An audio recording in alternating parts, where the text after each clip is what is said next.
নমস্কার বন্ধুরা, পশ্চিমবঙ্গ প্রাথমিক শিক্ষা পর্ষদ থেকে 13,421টি শূন্য পদের জন্য নিয়োগের বিজ্ঞপ্তি প্রকাশিত করেছে। কারা কারা আবেদন করতে পারবেন এবং কত আবেদন ফি লাগছে সেই সমস্ত বিস্তারিত নিয়েই কিন্তু আজকের এই ভিডিওটা। তাই ভিডিওটা স্কিপ না করে প্রথম থেকে শেষ পর্যন্ত দেখতে থাকুন। 25/9/2025 তারিখে প্রাইমারি টিচার রিক্রুটমেন্টে একটা নতুন নোটিফিকেশান দেওয়া হয়েছে এবং এখানে বলা হয়েছে মোট শূন্য পদ রয়েছে 13,421টি। নেম অফ দি পোস্ট লেখা রয়েছে assistant teacher in primary school. Qualification কী কী চাওয়া হয়েছে এখানে বলা হয়েছে, অবশ্যই ক্যান্ডিডেটকে একজন ভারতীয় নাগরিক হতে হবে এবং তার সাথে এইচএস বা সমতুল্য পরীক্ষায় ন্যূনতম 50% নম্বর, সাথে 2 বছরের ডিএলএড কোর্স করে থাকতে হবে, অথবা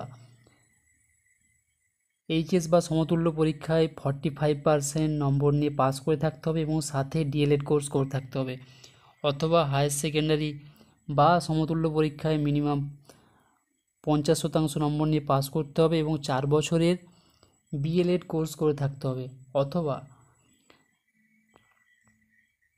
হায়ার সেকেন্ডারি বা সমতুল্য পরীক্ষায় ন্যূনতম 50% নম্বর নিয়ে পাস করে থাকতে হবে এবং 2 বছরের যারা স্পেশাল ডিএলএড করেছে তারাও কিন্তু এখানে আবেদন করতে পারবেন, এবং যারা গ্র্যাজুয়েশন এবং 2 বছরের ডিএলএড কোর্স করেছেন তারাও এখানে আবেদন করতে পারবেন এবং তার সাথে অবশ্যই প্রত্যেককে টেট পাস থাকতে হবে।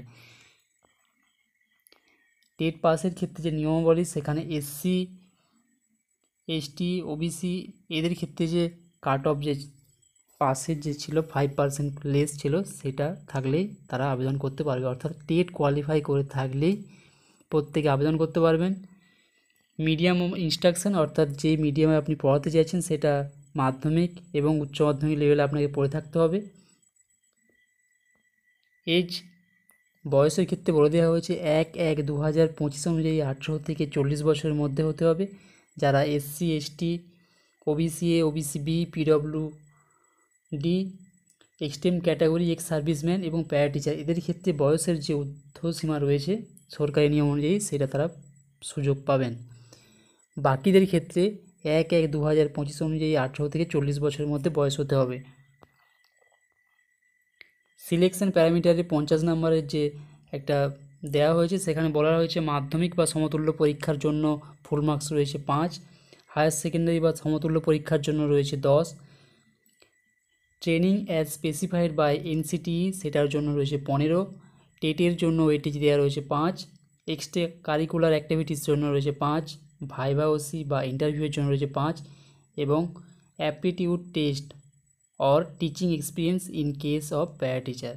প্যারা টিচারদের ক্ষেত্রে এখানে টিচিং এক্সপিরিয়েন্সের জন্য 5 পেয়ে যাবেন, বাকিদের ক্ষেত্রে ওখানে অ্যাপটিটিউড টেস্ট দিতে হবে, সেটার জন্য 5 থাকছে। টোটাল 50 নম্বরের মধ্যে ক্যালকুলেশনটা করা হবে, যেখানে 5 নাম্বার মাধ্যমিকের জন্য রয়েছে, উচ্চ মাধ্যমিকের জন্য 10, ডিএলএড বা বিএলএড যে কোর্সগুলো করেছেন সেইগুলোর যে প্রাপ্ত নম্বর সেখানের জন্য রয়েছে 15, টেটের যে নম্বর পেয়েছেন সেখান থেকে 5, এক্সট্রা কারিকুলার অ্যাক্টিভিটির জন্য রয়েছে 5, ভাইভা ওসি বা ইন্টারভিউর জন্য 5 আর অ্যাপটিটিউড টেস্টের জন্য 5। যারা প্যারা টিচার তাদের ক্ষেত্রে এক্সপিরিয়েন্স অনুযায়ী তারা 5-এর মধ্যে নম্বরটা এখানে আমরা পেয়ে যাবেন। টোটাল 50 নম্বরের মধ্যে ক্যালকুলেশন করা হবে এবং ডিপিএসসি বা পিএসসি যে এলাকায় পোস্টিং হবেন সেই এলাকার ডিপিএসসি রুল রেগুলেশন তাকে মানতে হবে। অ্যাপ্লিকেশন ফি ধার্য করা হয়েছে জেনারেল ক্যাটাগরিদের জন্য 600 টাকা, ওবিসি এ আর ওবিসি বি ক্যাটাগরির জন্য 500 টাকা, এসসি, এসটি, ইডব্লিউএস, পিডব্লিউডি ক্যান্ডিডেটদের জন্য অ্যাপ্লিকেশন ফি করা হয়েছে 300 টাকা। কোটা রিজার্ভেশন যেমনভাবে গভর্নমেন্টের নিয়ম অনুযায়ী রয়েছে সেই রকম রিজার্ভেশন থাকবে এবং পুরো অ্যাপ্লিকেশন প্রসেসটা করতে হবে অনলাইনে। কবে অনলাইনে ফর্ম ফিল আপ করা যাবে সেই সমস্ত বিস্তারিত খুব তাড়াতাড়ি নোটিশের মাধ্যমে দিয়ে দেওয়া হবে। Thank you.